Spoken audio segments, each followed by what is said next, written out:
So what we have here is a 1960 Saab Model 96.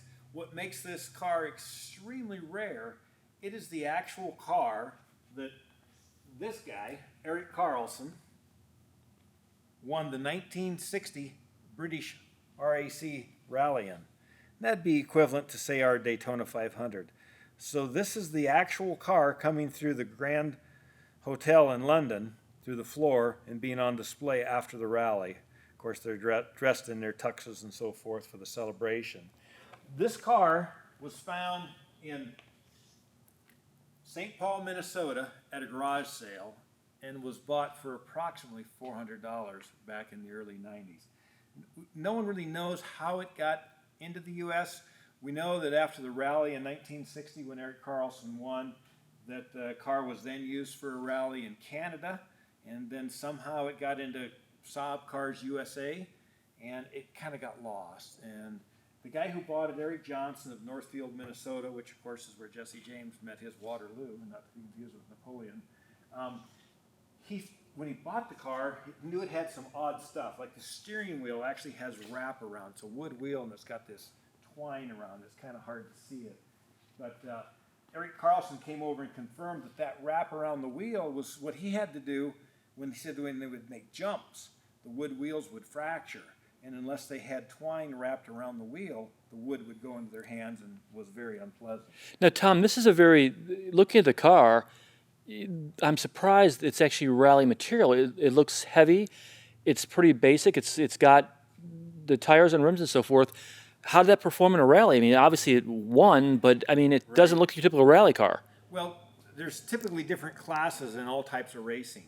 So this would have ran in a standard production class. So it had to meet the standard production guidelines. So no high performance engine was allowed, no special brakes, wheels, stuff like that. It had to be as it was presented, a lot like our Bonneville car. We run what's called a production category. So, we have to have a horn. We have to have certain things that make it look like a production car, rather than, say, a modified class, which is totally different. And what would the top speed be on this, and how many horsepower? Not very much. Top speed would be depending on whether you're going uphill or downhill. Uphill, not very fast. Probably, I would say maybe mid-80s would be the top speed on this on flat level ground at sea level. They weren't real fast. And the brakes these are drum brakes. Eric Carlson said you win rallies with underpowered cars with bad brakes by not using the brakes and taking advantage of curves and downhill. You have to go extremely fast downhill.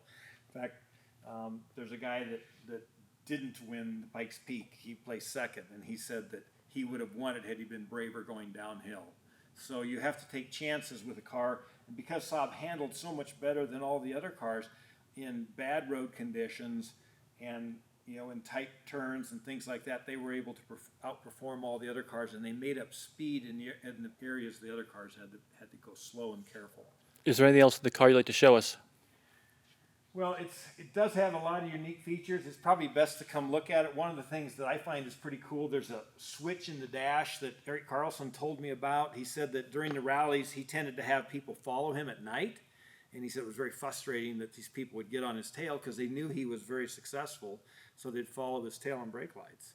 So he went back to the shop and he told the technicians, he says, I want the ground circuit for the tail lights and the brake lights to be a separate wire fed back to a switch I control on the dash.